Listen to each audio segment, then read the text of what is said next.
सार्वजनिक गणेशोत्सव मंडळांचा आणि त्यांचा गणपती संपूर्ण जगातील पर्यटकांचं एक आकर्षण आहे। त्याचबरोबर संपूर्ण हिंदुस्थानातील आणि महाराष्ट्रभरातील सर्व गणेश भक्तांना सुद्धा मुंबई असेल पुणे असेल सार्वजनिक गणेशोत्सव मंडळांसंदर्भात प्रमुख आकर्षण आहे। मध्यंतरीच्या कोविड काळानंतर गेल्या वर्षी माननीय मुख्यमंत्री एकनाथ शिंदे साहेब, उपमुख्यमंत्री देवेंद्र फडणवीस साहेब यांनी सर्व सणांवरचे निर्बंध उठवले आणि पुन्हा एकदा त्याच जोशात, त्याच जोमात आणि त्याच उत्साहात सार्वजनिक गणेशोत्सव जोमाने आणि फार मोठ्या आनंदाने पुन्हा एकदा सुरू झाले। यावर्षी शिवसेनेतर्फे आमचे मुख्य नेते एकनाथ शिंदे साहेब यांच्या वतीने मुंबईतील सार्वजनिक गणेशोत्सव मंडळांसाठी स्पर्धेचं आयोजन केलेलं आहे। श्री गणेश सजावट स्पर्धा आम्ही जाहीर केलेली आहे।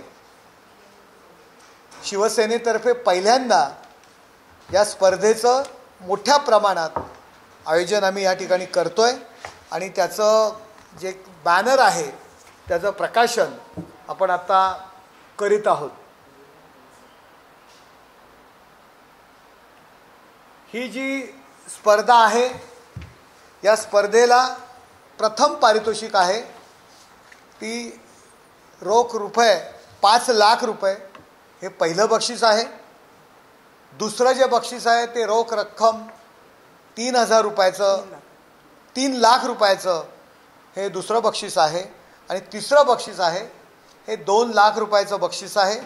त्याचबरोबर मुंबईतील 50 मंडळांना उत्तेजनार्थ आम्ही बक्षिसं देणार आहोत। रोख रुपये 50,000 रुपये प्रत्येक मंडळांना आणि आकर्षक असा चषक असणार आहे। या स्पर्धेचा हेतू एवढाच आहे की मंडळांच्या उत्साहाला एक विधायक वळण मिळावं, त्यातून समाज प्रबोधन व्हावं हा त्याच्यामागचा उद्देश आहे। स्पर्धेकरता ज्या काही नियम असतील, अटी असतील, कशा पद्धतीने स्पर्धा घेण्यात येईल याचं विस्तृतपणे माहिती या ठिकाणी तुम्हाला शीतल म्हात्रे देतील। खरं तर शिवसेनेतर्फे मुंबईत पहिल्यांदाच गणेश दर्शन 2023 या स्पर्धेचं आयोजन होतं आहे आणि आत्ताच माननीय म्हस्के साहेबांनी या संदर्भात आपल्याला माहिती सांगितलेली आहे। यामध्ये मोठ्या प्रमाणात मुंबईतील गणेश मंडळं ही भाग घेतील याची आम्हाला खात्री आहे। ही स्पर्धा फक्त मुंबईकरता आहे हे प्रथमतः लक्षात घ्यावं। त्याचप्रमाणे धर्मादाय आयुक्त कचेरीत 31/8/2023 पर्यंत नोंदणी असणारे असे नोंदणीकृत गणेश मंडळच यामध्ये भाग घेऊ शकतील। त्याचप्रमाणे अनंत चतुर्दशीला विसर्जन होणाऱ्या सार्वजनिक गणेशोत्सव मंडळांनी यामध्ये भाग घ्यावा अशी अपेक्षा आहे। ह्याची शेवटची तारीख ही 20 सप्टेंबर 2023 असेल आणि याचे फॉर्म्स हे स्थानिक शिवसेनेच्या शाखेत मिळतील। त्याचप्रमाणे बाळासाहेब भवन इथेही ह्या फॉर्मचं वितरण केलं जाईल।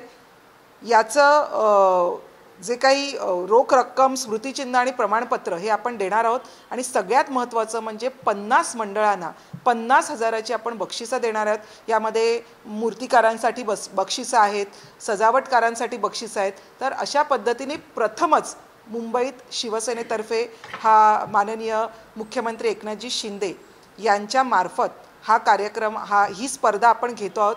आमच्याबरोबर आमचे सर्व शिवसेनेचे सचिव आज इथे उपस्थित आहेत। संजय मशिलकर आहेत, सुशांत शेलार आहेत, त्याचप्रमाणे सिद्धेश कदम आहेत आणि आमचे मीडिया समन्वयक दिनेश शिंदे आहेत आणि अतिशय जोरात आणि अतिशय नाविन्यपूर्ण पद्धतीने हा कार्यक्रम किंवा ही स्पर्धा आज इथे आम्ही अनाउन्समेंट करतो आहोत। याचे फॉर्म्स हे आपण तयार केलेले आहेत। हे फॉर्मसुद्धा आपल्याला भरण्यासाठी जी काही मदत लागेल ती सर्व शिवसेनेच्या स्थानिक शाखेतून आपल्याला मिळणार आहे।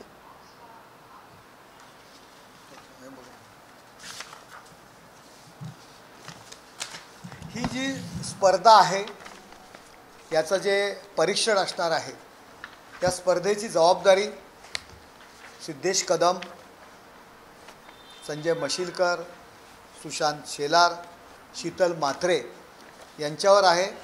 प्रत्येक लोकसभेला मान्यवर म्हणजे कला शिक्षक असतील, आर्किटेक्ट असतील, कलाकार असतील, अशा पद्धतीने पत्रकार असतील, अशा पद्धतीने परीक्षा मंडळ असणार आहे. प्रत्येक लोकसभेमध्ये त्याचं परीक्षण होणार आहे आणि त्यानंतर पारितोषिक जाहीर केली जातील. पारितोषिक देताना विषयाचं भान, हिंदुत्व, सामाजिक कार्य त्या मंडळाचं, मूर्ती, सजावट या सर्व गोष्टींचा एकत्रित विचार हे परीक्षक मंडळ करणार आहे. पहिलं वर्ष आहे. मंडळ प्रचंड असा प्रतिसाद मिळतोय, कारण फोनवरनं सुद्धा विचारणा होते आणि परीक्षकांनी दिलेला निर्णय हा अंतिम निर्णय असणार आहे. लवकरात लवकर सर्व मंडळांनी या स्पर्धेचे फॉर्म्स घेऊन जायचं आहे आणि यामध्ये स्पर्धेमध्ये सहभागी व्हायचं आहे असं आम्ही शिवसेनेच्या वतीने सर्व सार्वजनिक मंडळांना आवाहन करीत आहोत. आणि तुम्ही या स्पर्धेला प्रतिसाद द्या. या बक्षिसांव्यतिरिक्त सुद्धा अनेक बक्षिसं त्या ठिकाणी आम्ही देणार आहोत. मुख्यमंत्री एकनाथ शिंदे साहेबांचं एक प्रमाणपत्रसुद्धा देणार आहोत. मंडळाचं सामाजिक कार्य आणि वर्षभर चालणारे उपक्रम याचासुद्धा विचार पारितोषिक वितरण करताना, पारितोषिक जाहीर करताना होणार आहे. याचीसुद्धा माहिती सर्व मंडळांनी घ्यावी.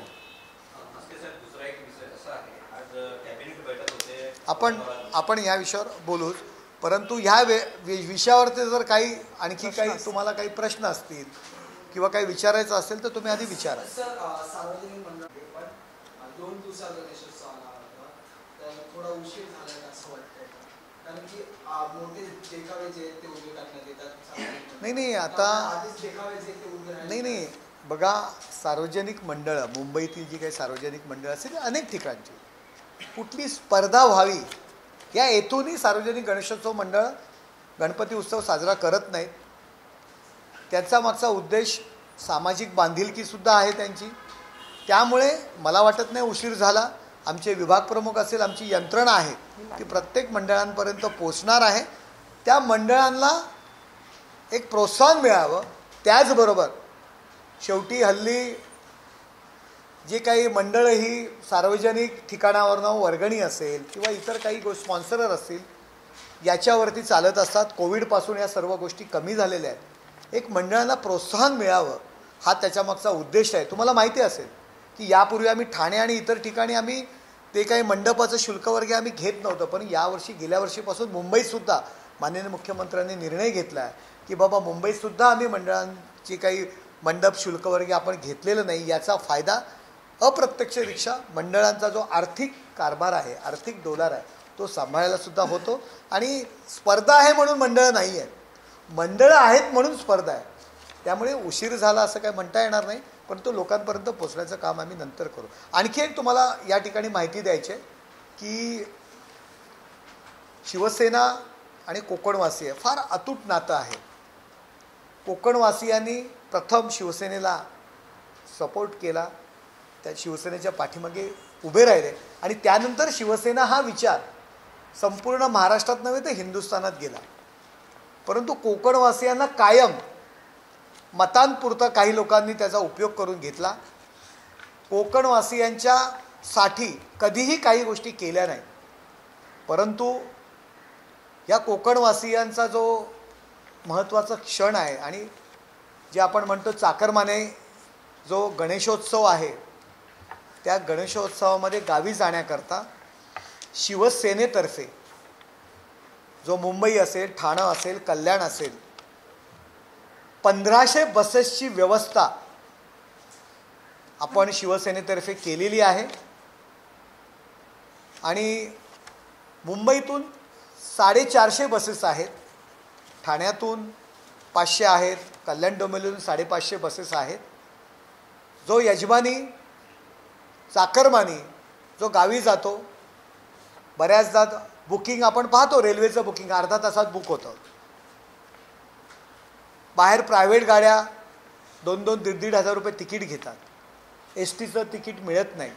अशी बऱ्याच अशा, कारण शेवटच्या 2 दिवसामध्येच लोक गावी जात असतात रजा वगैरे घेऊन.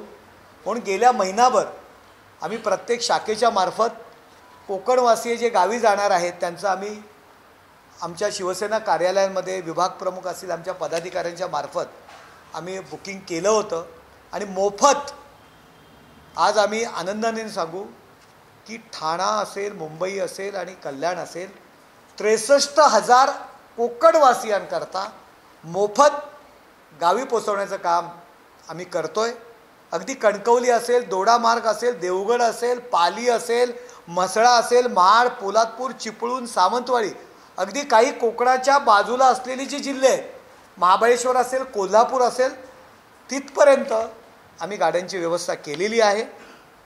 आज काही ठिकाणावरनं, कल्याण डोंबिवलीवरनं आज सुटत आहेत आणि मुंबई आणि ठाण्यावरनं उद्या ह्या गाड्या सोडल्या जातील. आणि कोकणवासियांच्या आनंदामध्ये एक खारीचा वाटा उचलण्याचं काम आमचे मुख्य नेते एकनाथ शिंदेसाहेब यांच्या नेतृत्वाखाली, आमचे लाडके खासदार डॉक्टर श्रीकांत शिंदे यांच्या मार्गदर्शनाखाली आमच्या सर्व मुंबईच्या मंडळींनी आणि ठाणा आणि कल्याणच्या पदाधिकाऱ्यांनी हे आमच्या शिरावर घेतलेलं आहे. आणि कोकणवासियांना एक दिलासा देण्याचं, एक त्यांच्या आनंदामध्ये खारीचा वाटा उचलण्याचं काम आम्ही केलेलं आहे. हां, आता या विषयाव्यतिरिक्त जर इतर प्रश्न असतील तर विचारा. संभाजीनगरला कॅबिनेट मीटिंग होते, 2 वाजता मुख्यमंत्र्यांची उपमुख्यमंत्र्यांची पत्रकार परिषद आहे. त्या पत्रकार परिषदेला सामनाचे संपादक संजय राऊत हजेरी लावणार आहेत, उपस्थित असणार आहेत, पत्रकार म्हणून प्रश्न पण विचारणार आहेत. कसं बघताय? संजय राऊत पत्रकार म्हणून हजेरी लावणार आहेत? हो, आम्ही पाहतोय. परंतु संजय राऊत हे आता सध्या पत्रकार आहेत का? संजय राऊतांनी आपली पत्रकारिता ही कवडीमोल भावाची केलेली आहे. पत्रकारिता विसरून ते सिल्वर ओक असेल, शरद पवार साहेब असतील, राहुल गांधी असतील, त्यांच्या ताटाखालचं मांजर ते बनलेले पत्रकारिता आपली ते विसरलेले आहेत. आणि ते जर पत्रकार असते, पत्रकार म्हणून जर काम करत असते, त्यांना माझा हा प्रश्न त्यांना मी विचारतोय की तुम्ही मुख्यमंत्र्यांना प्रश्न विचारायला जाताय, परंतु आपण ते सामनामध्ये आणि इतर काही वाहिन्यांवरती उद्धवसाहेब ठाकरे यांची मुलाखत घेतात, तेव्हा काय असे फालतू प्रश्न, म्हणजे असे गुळगुळीत मुळमुळीत असे प्रश्न विचारता. तुम्ही जर पत्रकार, खरोखर पत्रकार असाल तर तुम्ही उद्धव ठाकरे साहेबांना विचारलं पाहिजे होतं, वडिलांचे विचार खुंटीवरती का टांगले आपण, का हिंदुत्व सोडलं, का काँग्रेसच्या आहारी गेले, का राष्ट्रवादीच्या आहारी गेले, जो मूळ बाळासाहेबांचा विचार आपण का सोडलात, हा प्रश्न त्यांनी उद्धव साहेबांना का नाही विचारला. त्यांनी पत्रकारिता राज्यसभेचं खासदार मिळण्याकरता खुंटीला टांगून ठेवलेली आहे. त्यामुळे त्यांना पत्रकार म्हणून प्रश्न विचारण्याचा अधिकार मुळीच नाही आहे. आणि त्यांचे कसले प्रश्न असतात हो. आज आम्हाला आठवतंय, त्यांच्या एका प्रश्नामुळे आमचे धर्मवीर आनंद दिघे साहेबांना टाढा लागला होता. त्यामुळे त्यांनी पत्रकारिता या विषयावर तर बोलूच नाही. संपादका पुढचा विषय आहे. पत्रकारिता म्हणून त्यांनी जे काही नियम असतील, जी नीतिमत्ता असेल, ते त्यांनी सोडलेली आहे. का नाही त्यांनी उद्धव साहेबांना प्रश्न विचारला की सनातन धर्माविषयी जे लोक वाईट साईट बोलत आहेत, चुकीच्या पद्धतीने बोलत आहेत, त्या लोकांना तुम्ही पुरणपोळी आणि मोदकाचं जेवण घालताय? का नाही उद्धव ठाकरेंना त्यांनी प्रश्न विचारला? ज्यावेळी त्यांना ते प्रश्न विचारतील, का नाही उद्धव ठाकरेंना त्यांनी प्रश्न विचारला की ज्यावेळी मुख्यमंत्री म्हणून आपण काम करत होतात त्यावेळी का नाही मंत्रालयात तुम्ही गेलात, का नाही महाराष्ट्रभर फिरलात, आज तुम्ही त्या ठिकाणी जात आहे मराठवाड्यामध्ये जर मुख्यमंत्री जाणार म्हणून, त्यावेळी माननीय मुख्यमंत्री त्यावेळेचे उद्धव ठाकरे साहेब का नाही लोकांमध्ये गेले, त्याचा प्रश्न त्यांनी विचारला का? पहिला प्रश्न तुम्ही उद्धव ठाकरे साहेबांना विचारा आणि त्यानंतर पत्रकार म्हणून मुख्यमंत्री एकनाथ शिंदे किंवा देवेंद्र फडणवीस साहेब आणि अजित पवारांना विचारायला जा. तुमची पत्रकारिता राज्यसभेच्या खासदारकी करता तुम्ही गुंडाळून ठेवणे, तुम्ही लोचट आणि लालघोटे आहात. त्यामुळे पत्रकार म्हणून तुम्हाला प्रश्न विचारण्याचा माननीय मुख्यमंत्री एकनाथ शिंदे साहेबांना तुम्हाला अधिकार नाही आहे.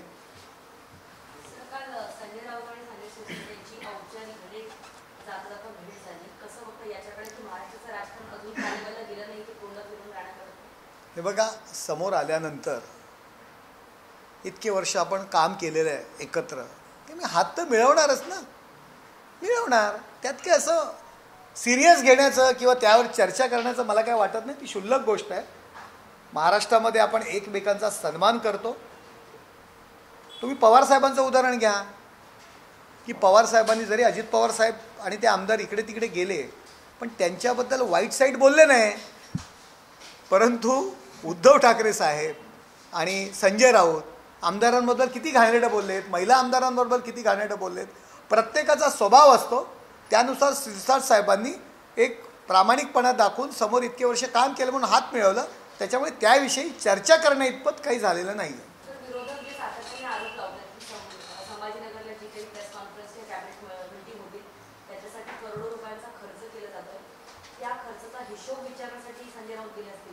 बघा, संजय राऊत मुळात मराठवाड्यामध्ये छत्रपती संभाजीनगरमध्ये कोण त्यांच्याकडे नेता राहिलेला नाही आहे. त्याच्यामुळे संजय राऊतांना त्या ठिकाणी जायचं आहे. परंतु मला पुढचा प्रश्न आहे की माननीय मुख्यमंत्री एकनाथ शिंदे साहेब तर शासकीय निवासस्थान विश्रामगृहात राहिलेत, परंतु उद्धव ठाकरे साहेब मुळात बाहेरच पडले नाहीत. पण जर ते त्यावेळी संभाजीनगरमध्ये गेले असते तर ते कुठे राहिले असते, हा सुद्धा विचार करण्यासारखी गोष्ट आहे. अहो, तुम्हाला सांगतो की नांदेडमध्ये युवराज यांचा दौरा होता. आमची सर्व सिद्धेश आणि सर्व मंडळी या ठिकाणी आहेत. तुम्ही आजही मी जाहीरपणे तुम्हाला सांगतोय की नांदेडमध्ये आमचे युवराज गेले होते. त्याला बर्गर खायचा होता आणि कोल्ड कॉफी पाहिजे होती. आमच्या नांदेडच्या पदाधिकाऱ्यांना हैदराबादला जावं लागलं स्वतःच्या पैशाने, आणि हैदराबादवरनं कोल्ड कॉफी आणि तो बर्गर आणावा लागला. आमचे सिद्धेश आणि सर्व मंडळी आहेत, पाहिजे त्यांना विचारा हा प्रश्न. संजय राऊतांनी त्यांना प्रश्न विचारावा युवराजांना, तुम्ही कोणाला बोलताय पंचतारांकित सुविधा. आपण काय केलं, अहो लहान मुलांचं असलेलं खेळाचं मैदान ते रवींद्र वायकरांच्या विभागात ते तुम्ही रिझर्वेशन चेंज करून पंचतारांकित हॉटेल करता रवींद्र वायकरांना तुम्ही दिलं. तुम्हाला अधिकार आहे का बोलण्याचा? तुम्ही खिचडी घोटाळा, कोविड स्कॅम काय चाललंय, 350 आणि 350 रुपयाला आम्ही घेतलेली ती बॉडी बॅग 650 रुपये कोविडच्या काळात, नंतर 350, तुम्ही 7-7 हजार रुपयाला घेतले. तुम्हाला बोलण्याचा अधिकार आहे का? आधी आपलं काय जळतंय ते बघा. आणि पवार साहेबांनीच सांगितलंय त्यांच्या आत्मचरित्रामध्ये की उद्धवजी 2.5 दिवस काहीतरी फक्त 2.5 तास का 2.5 दिवस मंत्रालयात गेले, ही शोकांतिका आहे. याविषयी शरद पवार साहेबांनीच टीका केलेली आहे. त्यामुळे मराठवाड्यात जाणं विसरा. तुम्ही मुख्यमंत्री असताना गेला नाही, मुख्यमंत्री असताना काम केलं नाही. आता तुम्हाला बोलण्याचा अधिकार काय आहे? आता जो तुम्ही विषय मांडलात एकंदरीत कोल्ड कॉफी वगैरे वगैरे, नितेश राणे पण या विषयाने म्हणजे बोलतात की ठाकरे घराण्याचं बिल भरायचं काम दुसरंच करतंय, तर यांनी बळ मिळतंय का? एकंदरीत सिद्धेश कदम यांनी जे कोल्ड कॉफीचं अरेंजमेंट केलं त्या अनुषंगाने जी ग्रँड हयातमध्ये बैठक झाली होती त्याच संदर्भात नितेश राणे देखील बोलले होते की ग्रँड हयातमध्ये जी बैठक झाली होती त्याचे बिल देखील अजून त्यांनी दिलं नाही. तर नितेश राणे खूप संशोधन करतात, अशी बरीच बिलं आहेत. याविषयी आम्हाला फक्त मला एवढंच म्हणायचं आहे की आपण जेव्हा आमच्या मुख्यमंत्र्यांवर टीका करता, उपमुख्यमंत्र्यांवरती टीका करता, तेव्हा आपण भान ठेवावं. जेव्हा एक बोट आम्ही दुसऱ्याकडे करतो तेव्हा 4 बोटं आपल्याकडे असतात, याचं भान युवराजांनी ठेवावं, त्यांच्या लोकांनी ठेवावं. आपलं वय काय, आपण राजकारणात किती वर्ष आला, तुमचं जेवढं वय आहे ना तेवढं माननीय मुख्यमंत्री एकनाथ शिंदे साहेब असतील, अजितदादा असतील, उपमुख्यमंत्री देवेंद्र फडणवीस साहेब, तेवढं त्यांचं राजकारणामध्ये त्यांचं आयुष्य गेलेलं आहे. त्यामुळे लहान तोंडी मोठा घास करताना विचार करा. संयमामध्ये सगळं राजकारण सुरू आहे. आपण जर चुकीच्या पद्धतीने बोललात तर तुमचं सगळं बाहेर काढावं लागेल, कारण इतके वर्ष आम्हीच सगळ्यांनी काम केलं त्यांच्याबरोबर. त्यामुळे बऱ्याच गोष्टी आमच्या पोटात आहेत ते ओठात आणायला लावू नका.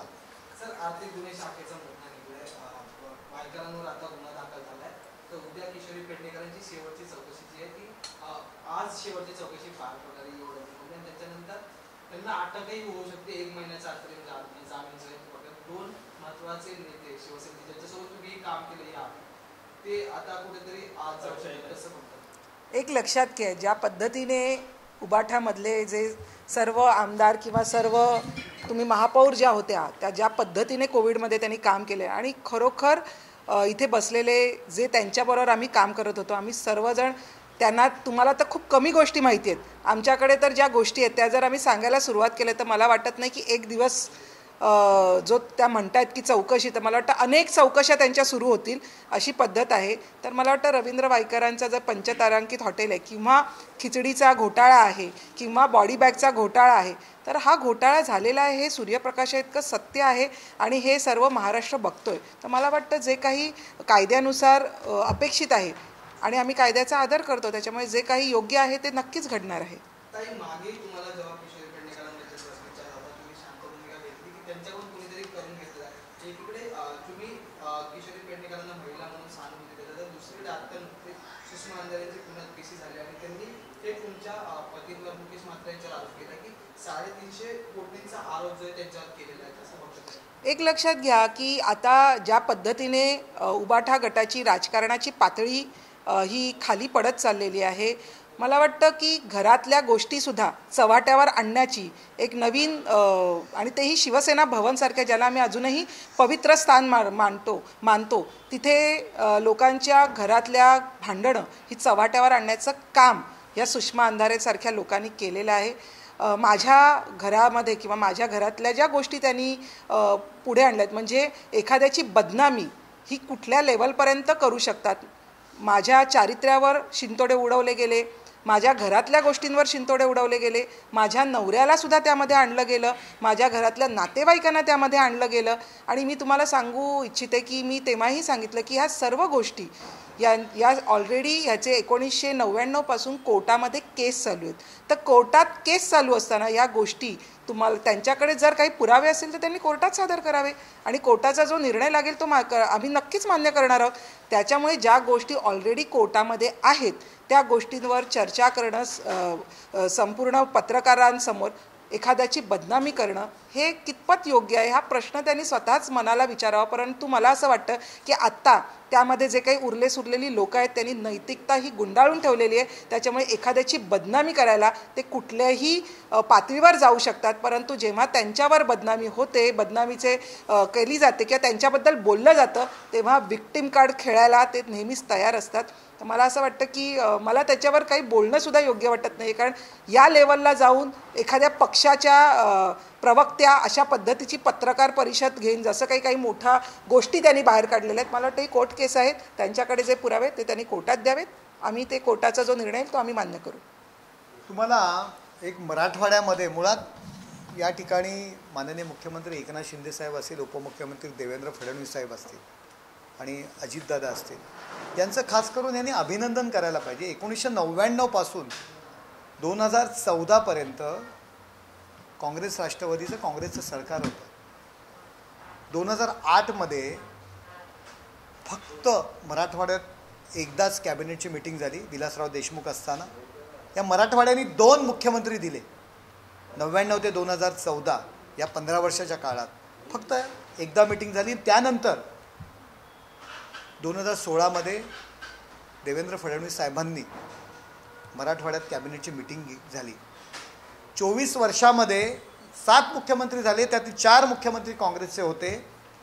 फक्त विलासराव देशमुखांनी एकदा मीटिंग मराठवाड्यात घेतली परंतु आता मुख्यमंत्री एकनाथ शिंदे साहेब आणि दोन्ही उपमुख्यमंत्री मराठवाड्याच्या विकासाकरता मीटिंग घेत आहे, तर तुम्ही त्यांचं कौतुक करा. पंचतारांकित काय म्हणता?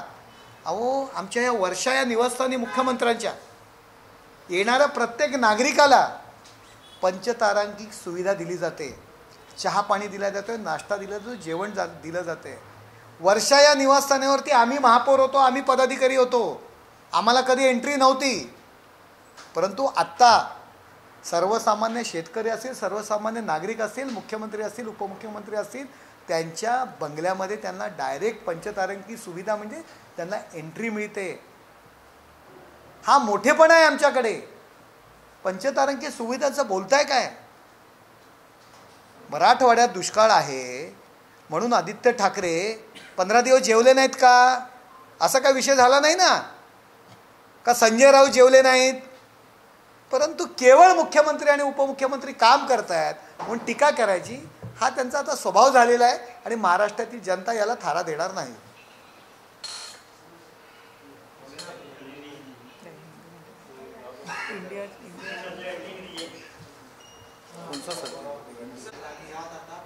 संजय राऊतांचं नाव होतं, सुजित पाटकरांचं नाव होतं, त्यांच्या मुलीचं नाव होतं, संजय राऊतांच्या मुलीचंही नाव जे ते याला जोडले गेलं आणि दुसरीकडे त्यांच्या दुसऱ्या मुलीसोबत राहुल गांधींचा फोटो लंडनमध्ये राहुल गांधी सोबत त्यांनी फोटो काढलाय, तो व्हायरल होतोय. कसं बघतं ते दोन्ही मुलींची नावं आता या राहुल गांधींच्या सोबतच्या फोटोमुळे चर्चा आणि दुसरीकडे. हे बघा, या सर्व गोष्टींमध्ये जे दोषी असतील त्यांच्यावरती कारवाई होईल, त्यांच्या चौकशा होतील. वैयक्तिक कुणाच्या संदर्भात बोलणं मला उचित वाटत नाही. जे दोषी असतील चौकशी होईल, जर दोषी असतील त्यांच्यावर कारवाई होईल. त्यामुळे वैयक्तिक कुणाविषयी आणि त्यांनी सगळं सोडलं असेल, खुंटीला टांगलं असेल, परंतु आम्ही नीतिमत्ता आणि संस्कार सोडलेले नाही आहेत. त्यामुळे आम्ही त्या विषयावरती बोलणार नाही. जे काही योग्य असेल, जे कोण जो दोषी असतील त्यांच्यावरती कारवाई होईल. मराठवाड़ा में जिस तरह से सभी के एग्जाम किए गए उसको लेकर अपोजिशन आवाज उठा रहा है.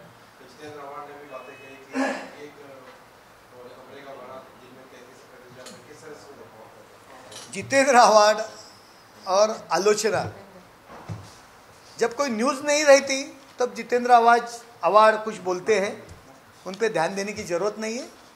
मराठवाड़े में दुष्काळ है इसलिए जितेंद्र आव्हाड ने 10 दिन खाना खाया नहीं है क्या? जरा पूछो. कुछ मराठवाड़े के लिए एक आदमी को भी खाना खिलाया क्या, वो भी पूछो. और मुख्यमंत्री है, मुख्यमंत्री शासकीय निवासस्थान में रह रहे. अगर मराठवाड़े का विकास होना चाहिए तो वह बैठक लगाई. जो खर्चा जो होने वाला है तो होने वाला ही है, लेकिन मराठवाड़ा के विकास के लिए वो बैठक लगाई. उस पर आलोचना करने की ज़रूरत नहीं है. ये कांग्रेस राष्ट्रवादी को मराठवाड़े ने 2 मुख्यमंत्री दी. जब सत्ता थी तब मराठवाड़े का कभी विचार भी उन्होंने नहीं किया विकास का.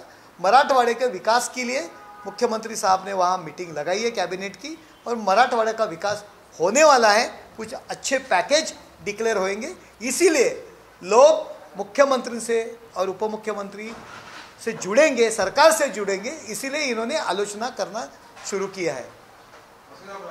पिछले 5 दिनों से घाटकोपर में कैंप आयोजित किया गया है. बीजेपी विधायक राम कदम, कोई कपल वाले बाबा हैं, कपड़ लाते हैं, चाहे औरतों हो चाहे बूढ़े बुजुर्ग हो. उनका दावा है कि सबके दुख और बीमारी ठीक हो जाती है. नरेंद्र दाभोलकर की बेटी गुप्ता दाभोलकर ने ऑब्जेक्शन लिया है, मामला दर्ज करने की बात की सकते हैं, जबकि महाराष्ट्र में अंधश्रद्धा बंदी कानून है. ये देखो, हर एक का विश्वास की चीज़ है. अगर उनका विश्वास उन पे रहेगा,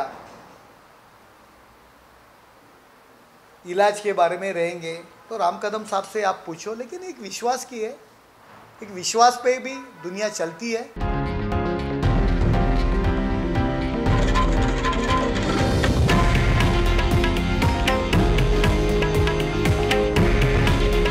हे आहे देशातील नंबर 1 न्यूज नेटवर्क आणि आपण पाहत आहात TV9 मराठी. काळजी तुमची, हित महाराष्ट्राचं.